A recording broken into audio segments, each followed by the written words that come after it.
Venerals, Dhamma friends, we will have another 1 hour of Dhamma talks, and you may sit comfortably and give the consent with sadhu, sadhu, sadhu.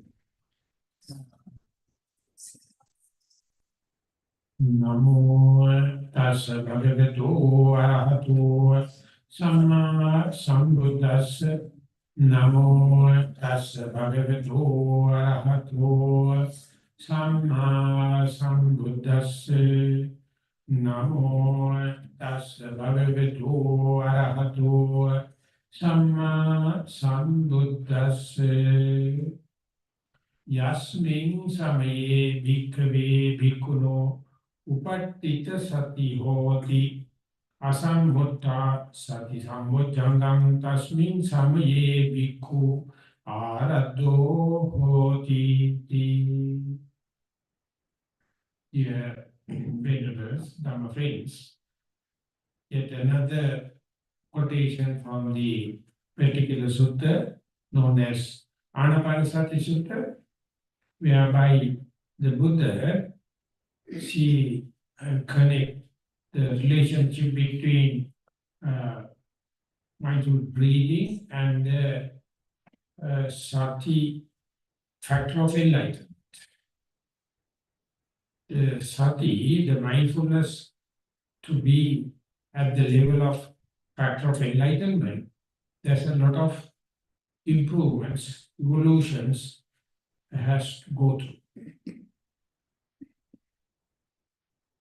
At the beginning, we just start with the bare attention. Just one aspect of your sitting posture will be under the light of mindfulness.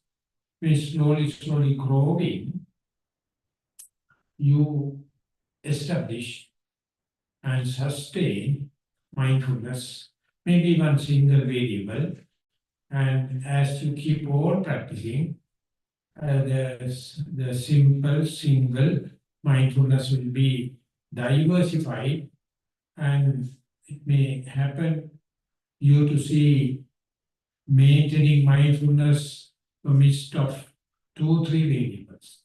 Likewise, when it's happening, unless otherwise you go prepared to have that prepared mind. Each time other variables keep coming, probably you will complain telling that it is a distraction for your mindfulness.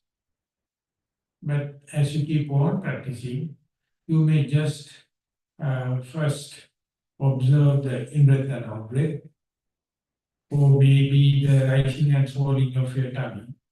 And while it is happening, feelings, painful feelings, pleasurable feelings, and other parts of the body may be slowly setting. And when it happens, generally, uninstructed yogis consider that feelings as nuisance. But after the Kaya-anupassana, after the contemplation of the body, next thing is the feeling. That means it is another question paper, another exam for you to go to the next grade. So therefore, feeling is not always a problem. It's a sign of a good progress also. So there you have to maintain the sustainability of mindfulness, or steadfast mindfulness, or unremittent mindfulness. That is how the mindfulness is becoming mature, evolved. The bare minimum or base, the bare attention or preliminary mindfulness is being defined in the canonical exegesis, telling that mindfulness, the character of mindfulness, intrinsic characteristic of mindfulness is apilapana lakkana. That means not wobbly.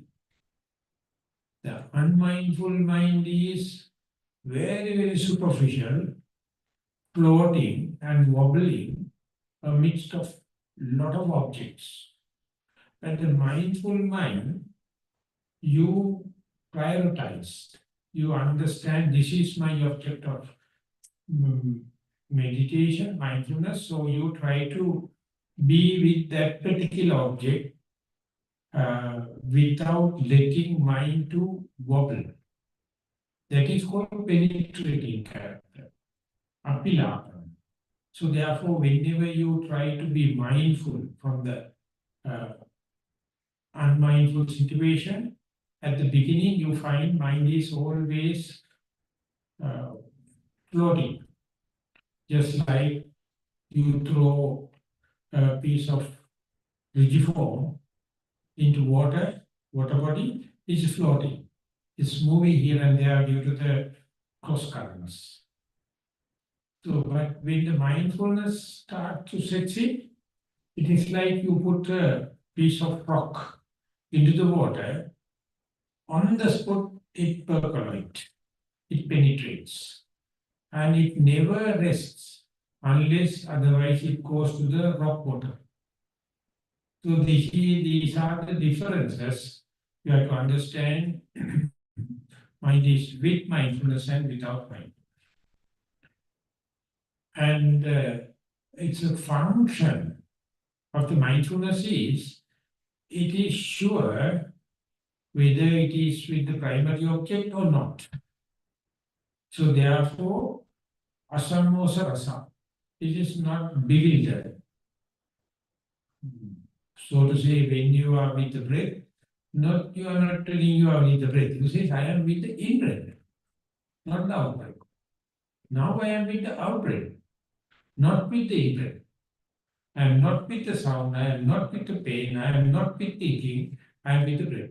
Likewise, it is the sharpness with the object and not mixed up. That is how you try to observe the function of the mindfulness when it is happening. When you keep on practicing, you make sure this is my primary object. As far as mind is with that, I know. And whenever mind is bewildered, daydreaming, fantasizing, eccentric, even that is also I know. That way, mindfulness becomes very specific as and when it grows. And Visyabhimukha bhava pachupatthana, that it manifests in such a way, always keep face to face with your primary object. That time is increasing.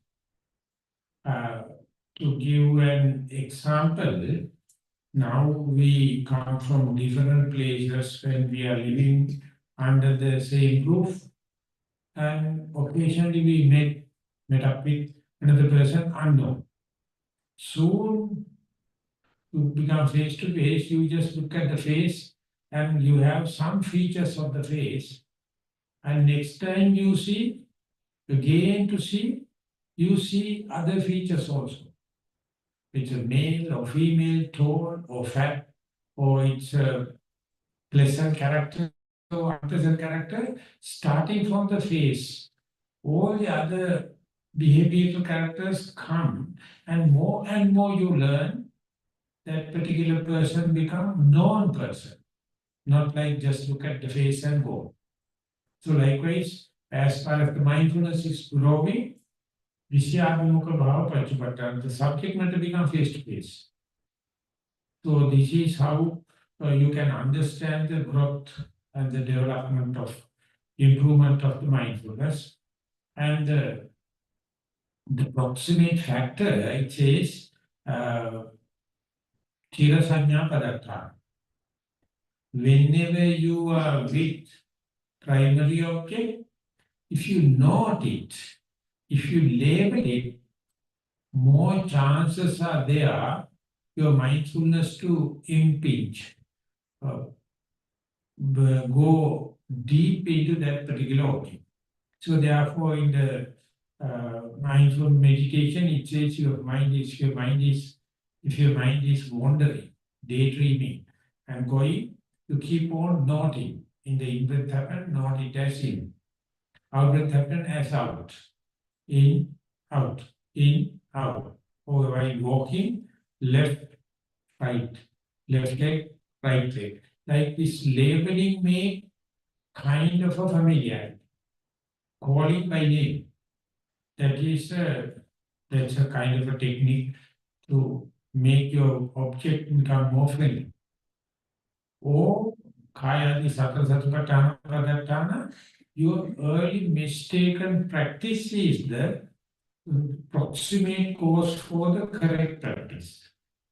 No one can start with the 100%. You have to do at the beginning with the trial and error. While practicing only slowly, you will understand. And among the traditional Buddhists, they think by doing other kind of meritorious will help meditation. There are some meditations like generosity, uh, precepts, and the seal protection and concentration. But whenever you come to the mindfulness, you are just a beginner.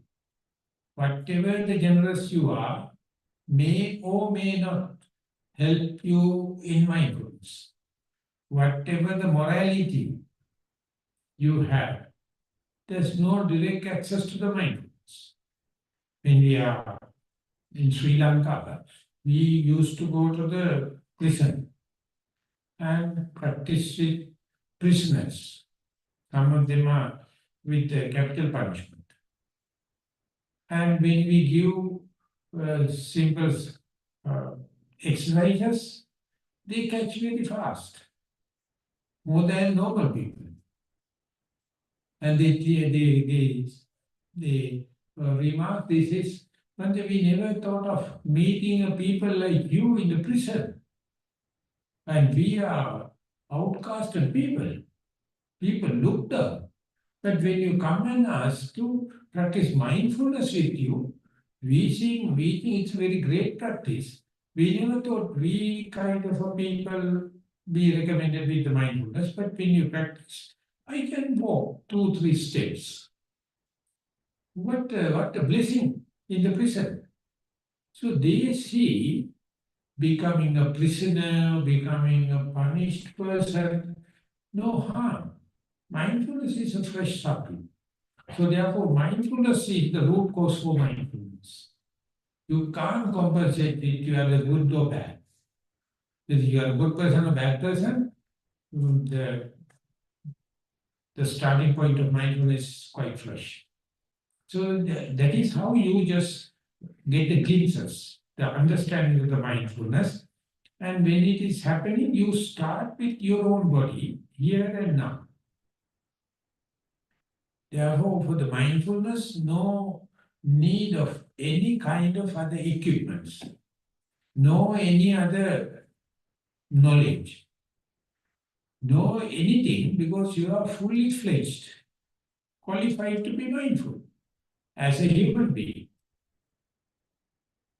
So therefore, with the mindfulness, once you started, you see being a human and having this understanding of mindfulness and the theoretical understanding is such a new thing and a great thing.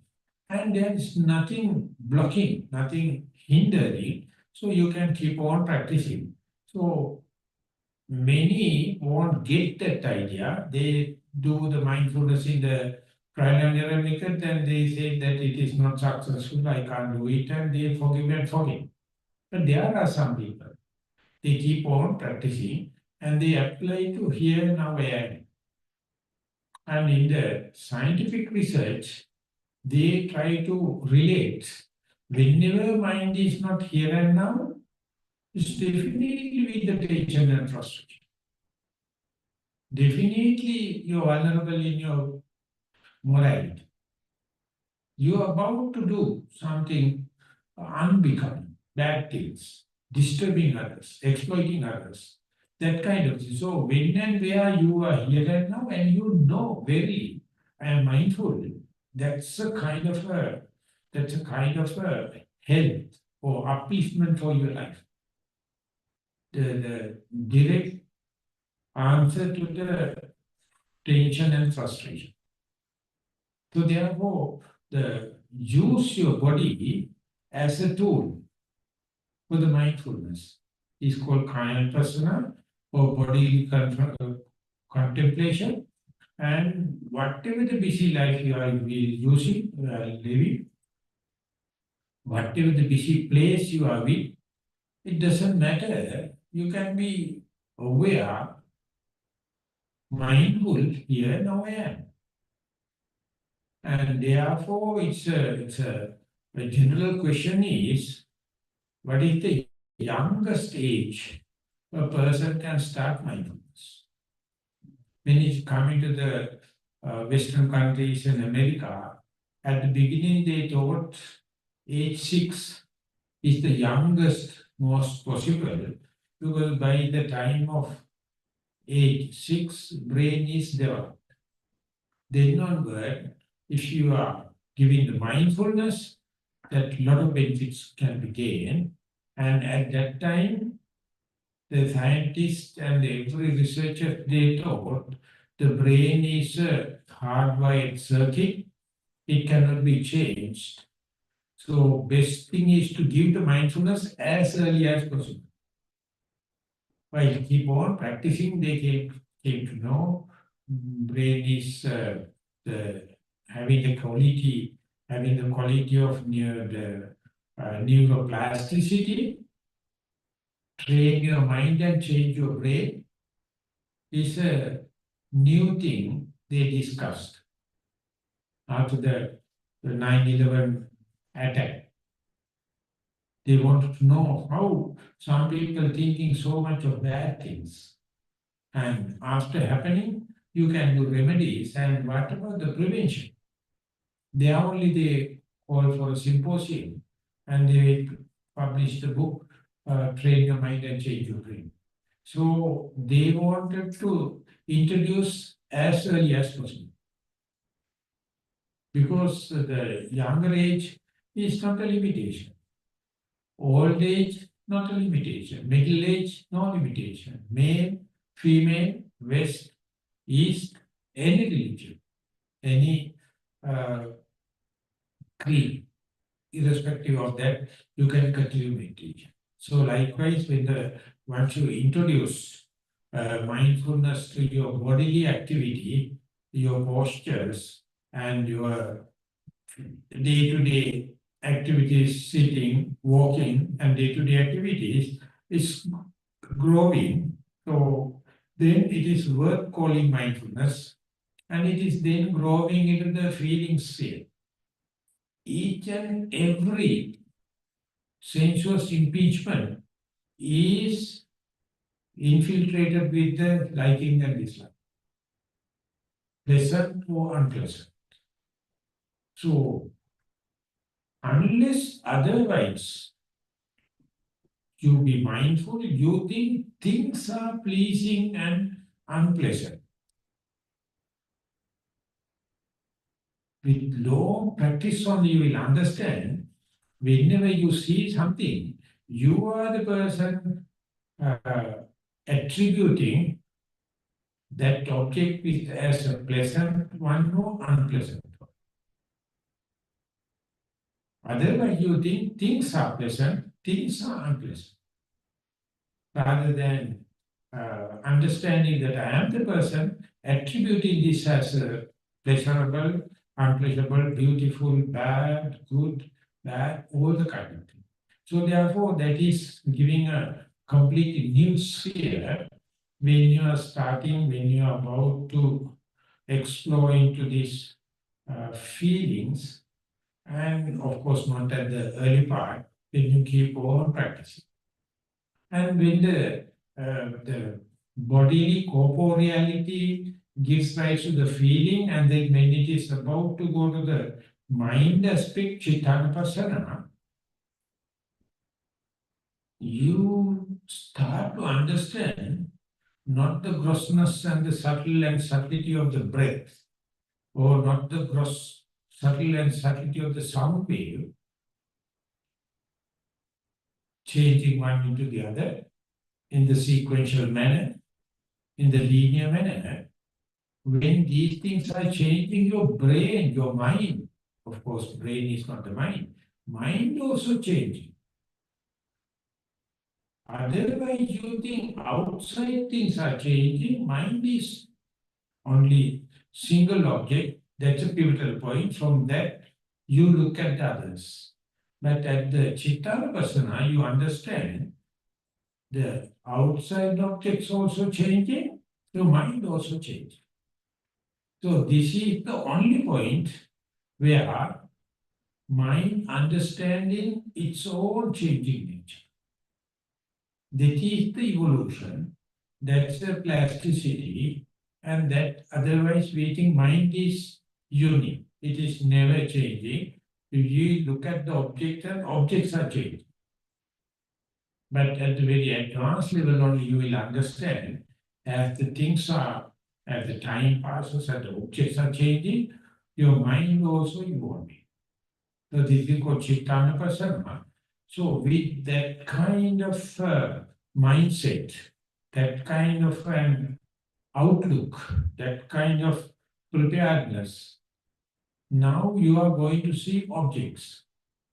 When you're observing what is the function of the eye, what is the function of the object, what is the arising mind due to this eye and the object contacts, they are not always the same.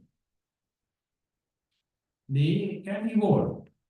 But if you become delayed, you will fall into your old dogma.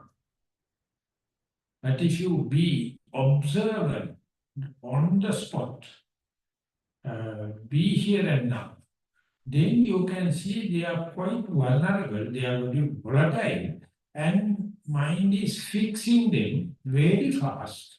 So you have to be very alert, very vigilant, very diligent, not let the mind to interpret terms and conditions, but to be mindful. That means you are so challenging, even your eyesight, even your hearing, smelling, tasting, touching, and contemplating with Dhamma. Everything depends. But in our school classrooms, we are given with the formulas, we are given with the norms, and we think they are not changing. This is what education means. That's what we are being taught.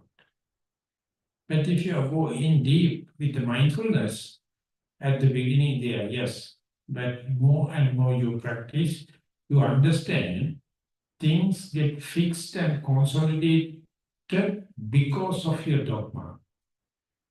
If you keep on practicing under your very nose, things are not so fixed. Things are always changing. So this is how the mindfulness develop and evolve or metamorphosize day by day. So when these things are keep on going on, according to the contemporary mindfulness meditation or retreats are concerned, these things are related basically to the lay life or the unordained secular life. And a lot of research is happening, and they are proving day by day with mindfulness and without mindfulness. So no harm. Still you can go with the therapeutic and the healing kind of thing.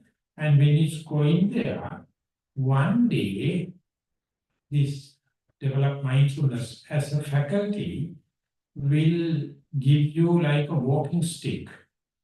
Even if your faith is fading off, even if your energy aspect is fading off, you feel lethargic and sleepy and useless like, or even your concentration is very, very scattered.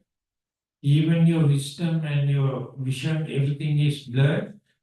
Mindfulness takes stand and it will recover all the kind of thing and take the leadership. So in 1918, I asked Bhante to write a preface for our mindful school book. It is a great thing to have such a great monk. And he wrote in his life's early part of his life, due to a distraction, his complete memory went off. And before that, he is having number of languages and skills and kind of thing. It's complete hopeless. No end of the tunnel. But he keep on practice mindfulness. While practicing, all the knowledges get retained and it reappeared in a stronger manner. He lost his faith. He lost his energy. No concentration, no wisdom. But he believed the mindfulness. Which is he can share with others. This is called the faculty of mindfulness. When the foundation of mindfulness comes, it becomes like a walking stick. It's like a supporting thing. Even all the other good qualities are in bankrupt. The mindfulness takes stand. This is called sati indriya, or as a faculty, is so much so, even the other thing give up, mindfulness will take the step. And ultimately, you will see this mishap as a blessing in disguise. Because the mindfulness is giving the complete faith, complete hope, complete answer. And once you go on further, then it becomes a power of mindfulness. So in my life, I came to know about this mindfulness in the second year of my university life, and it is very casual. And my teacher thought I am a hopeless case. I cannot be mindful because in Sri Lanka, no one is mindful. Everyone is a Buddhist scholars and double PhD and MSc, all the kind of things. They can't sit for 5 minutes. They can't see consecutively 5 breath cycles. They can't walk mindfully. Even now. That's why we started the mindful school. We now give the school children Sunday 10 minutes, Wednesday 10 minutes, Friday 10 minutes, do a little walking, mindful sitting, mindful day-to-day activities. And it was not 100% success, but the government accepted with the cabinet paper. This is to give in the as young age as possible. So we are trying our best. So my teacher, Venerable Dhammika from Australia, he told you are useless for Sri Lankans. They are Buddhism, they teach without the head. Only it's a corpse.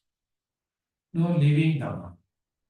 So of course I tried my best in 6-7 years, and then only slowly I tried to understand.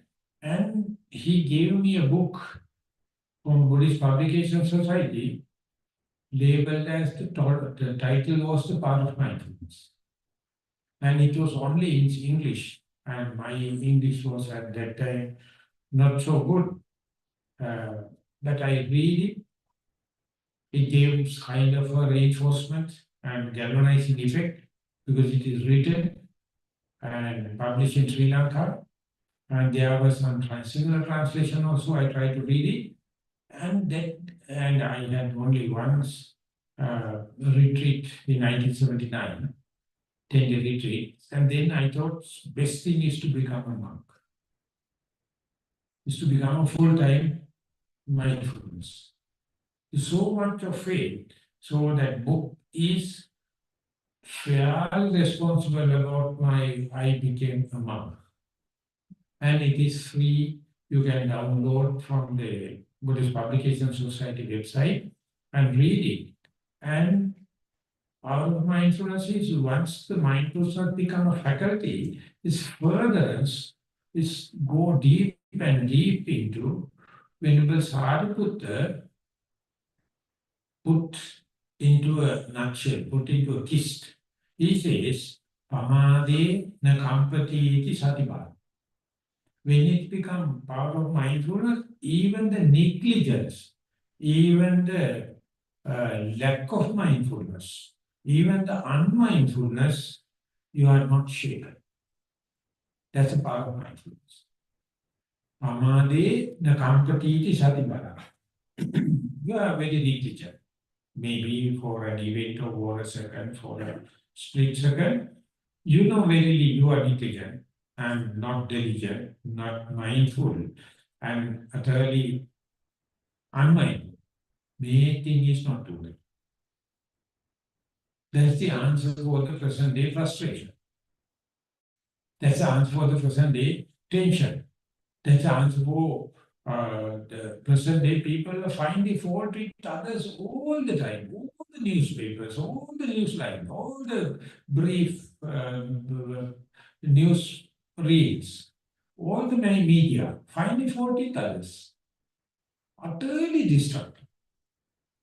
But when the mindfulness comes up to the power of mindfulness, you understand what the hell, you have so much of unmindful situation. How can you find others' mistakes?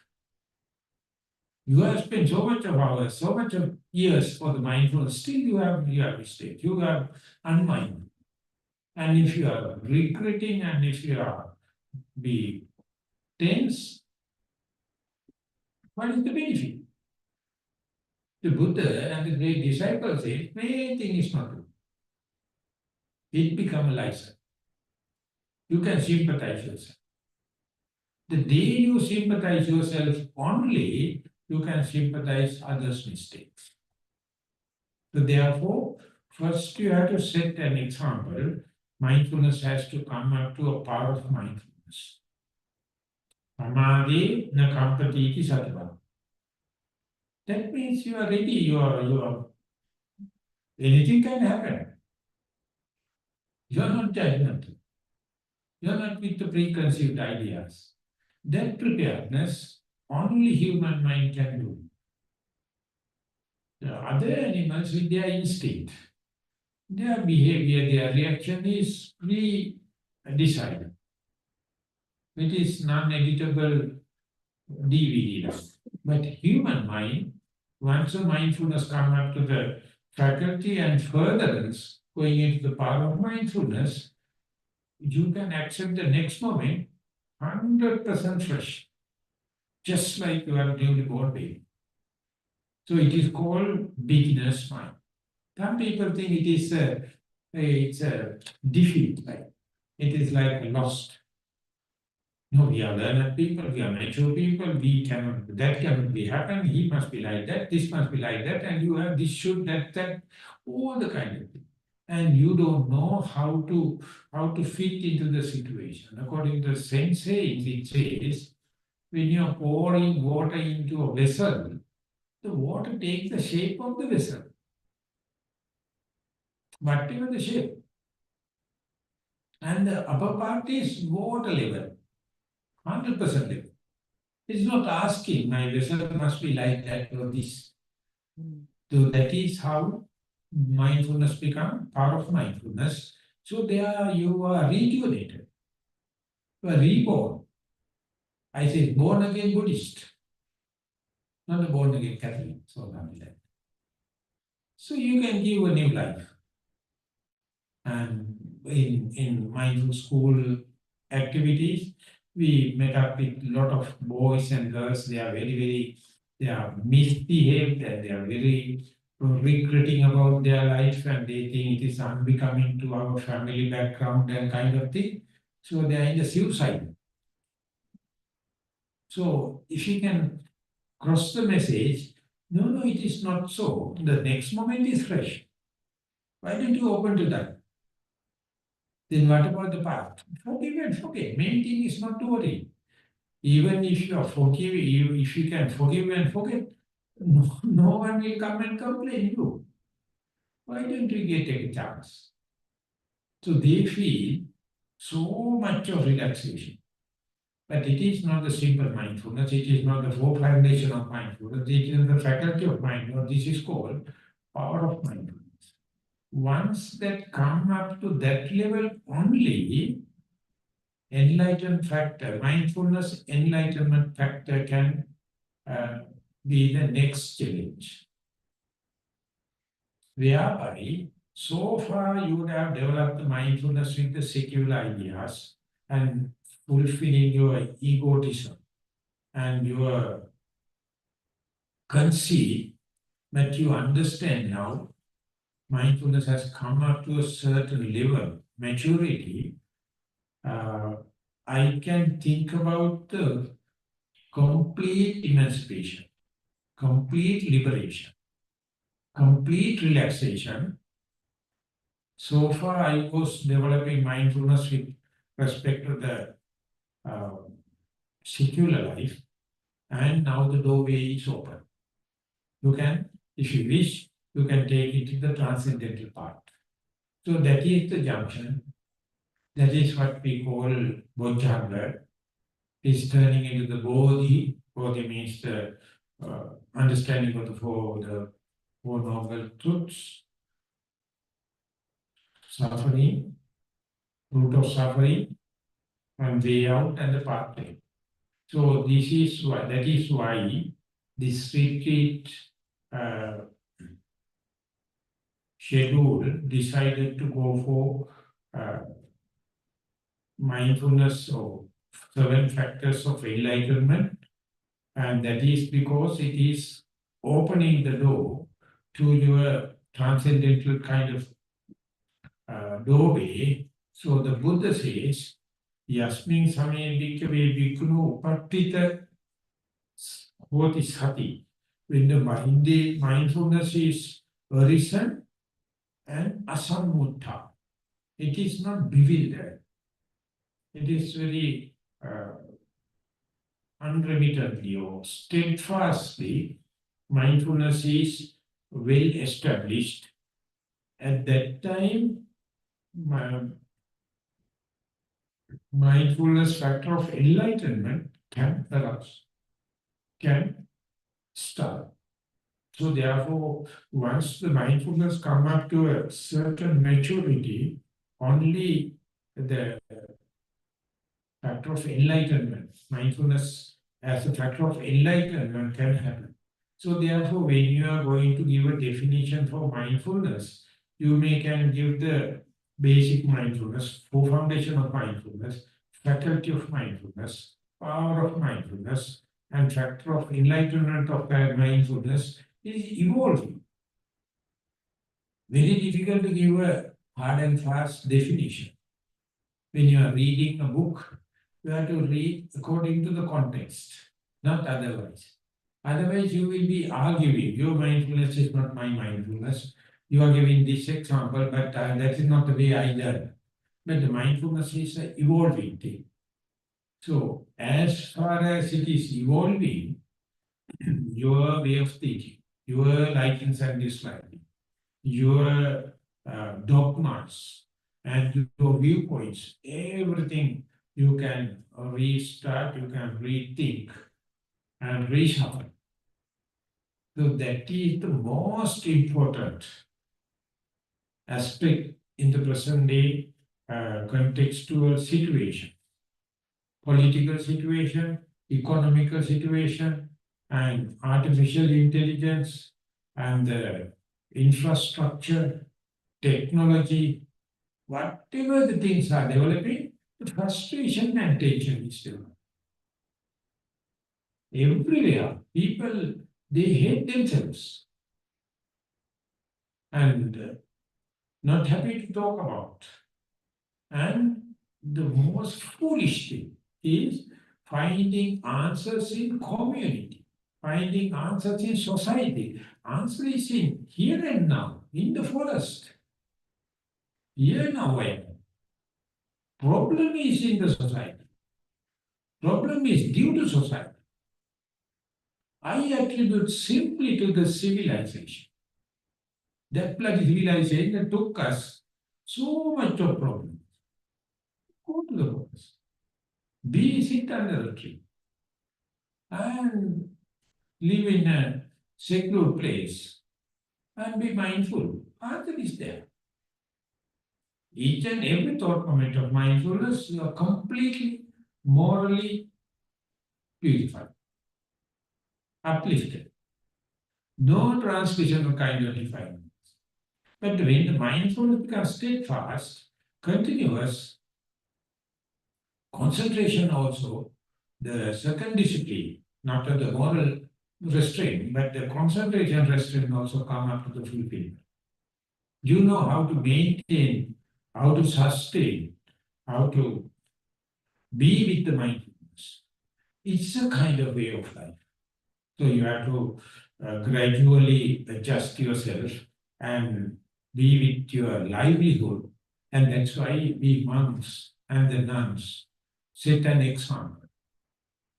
They are not bounded with secular duties and kind of thing. And for the namesake, at least it is available. And still, lay people, it happened to me also, practice mindfulness as much as possible, no hindrances, no problem. You can keep on practicing. But way of life, the livelihood has to be changed.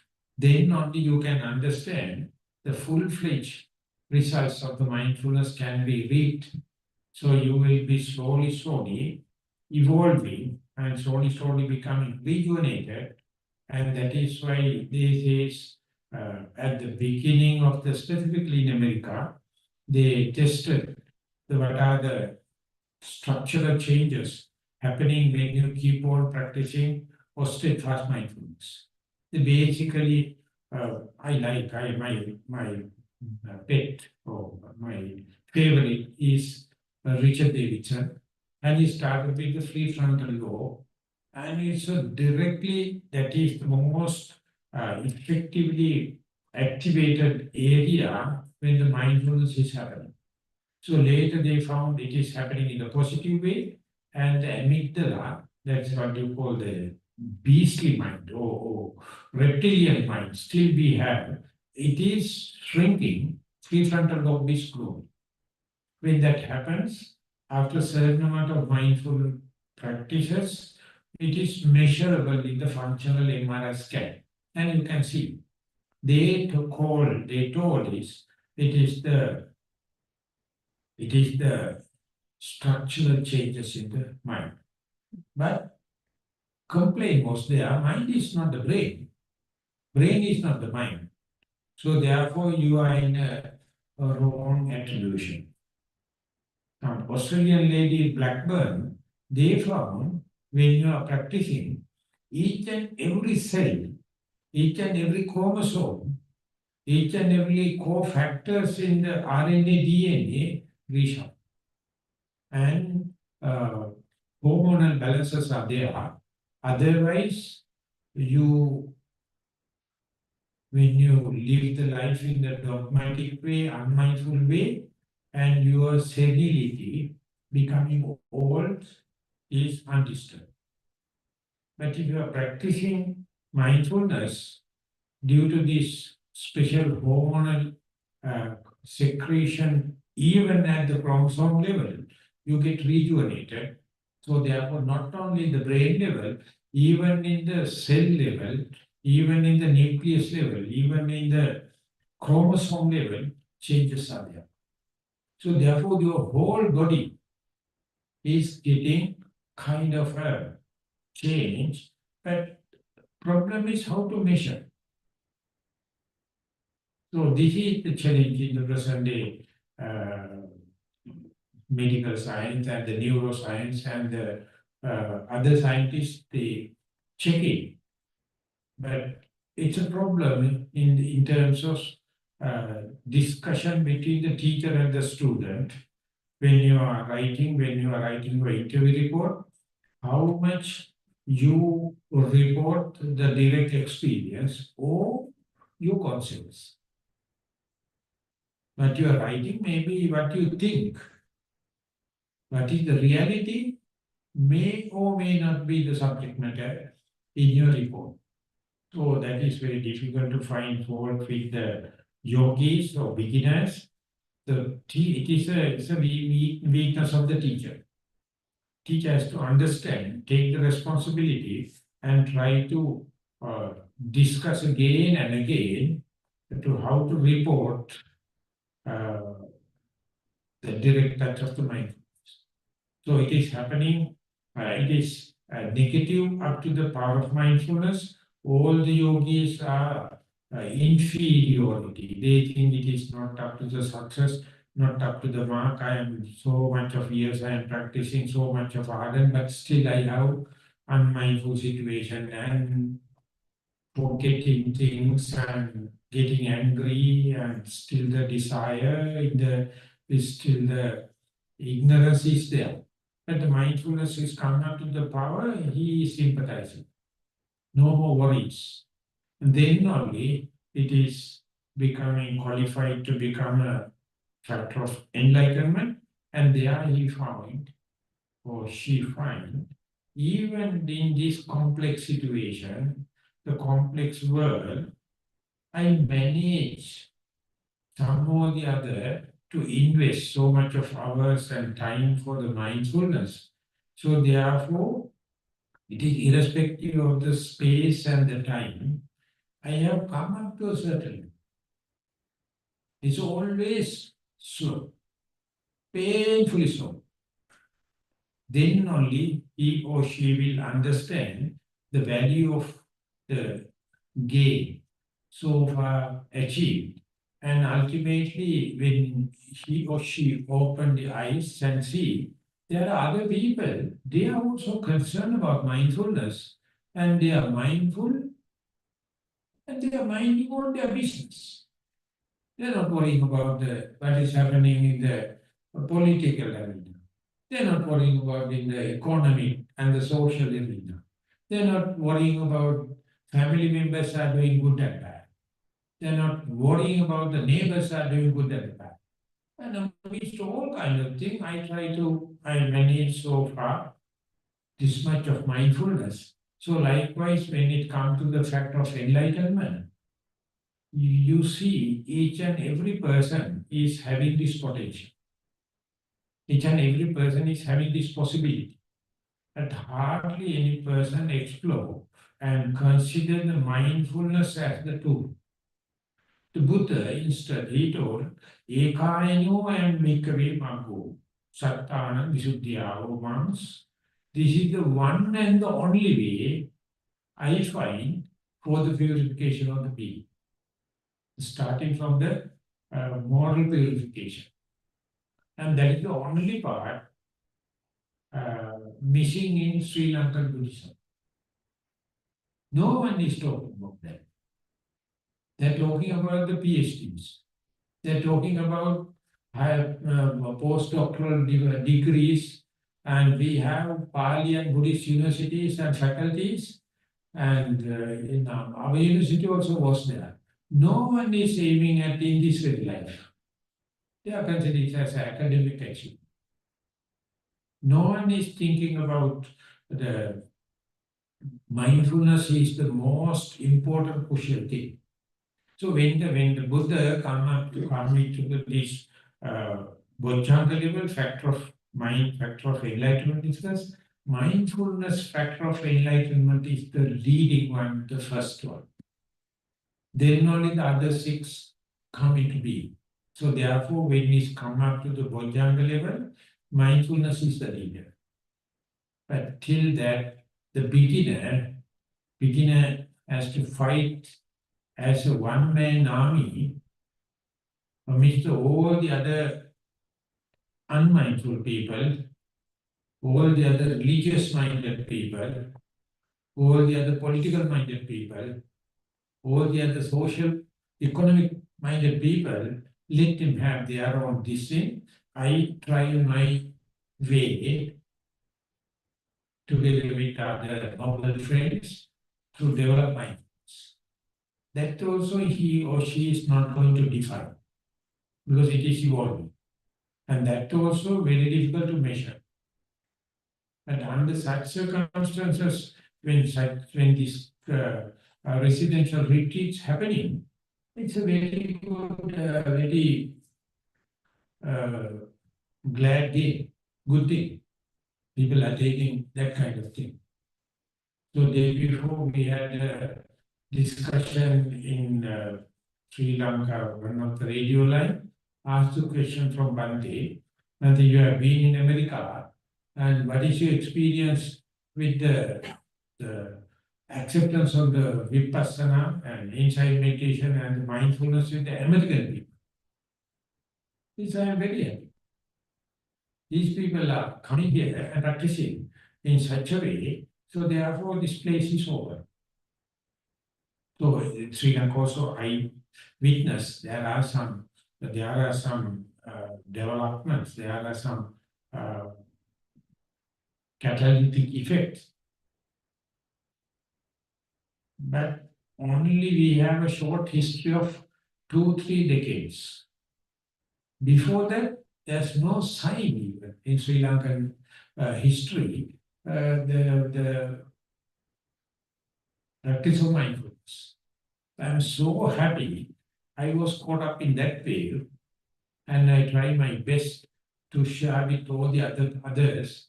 And therefore, you have to understand you are not only a one-man army. Once you practice mindfulness, you become a mindful ambassador or a mindful messenger.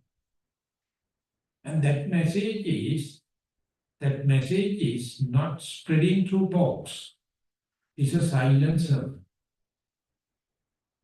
The best thing is practice mindfulness, don't show off.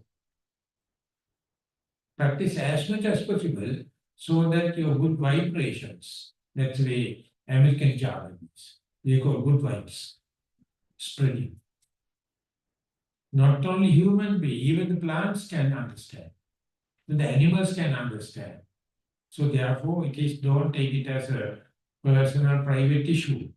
I mean, for your own enlightenment. Yes, it is also issue. But it's spreading so much of good vibration. So therefore, each and every thought moment should be mindful is becoming a factor to cool down the global warming and purify the polluting world. So take it seriously. Please practice as much as possible. Thank you very much for listening. That's the end of today's sermon. So, yes.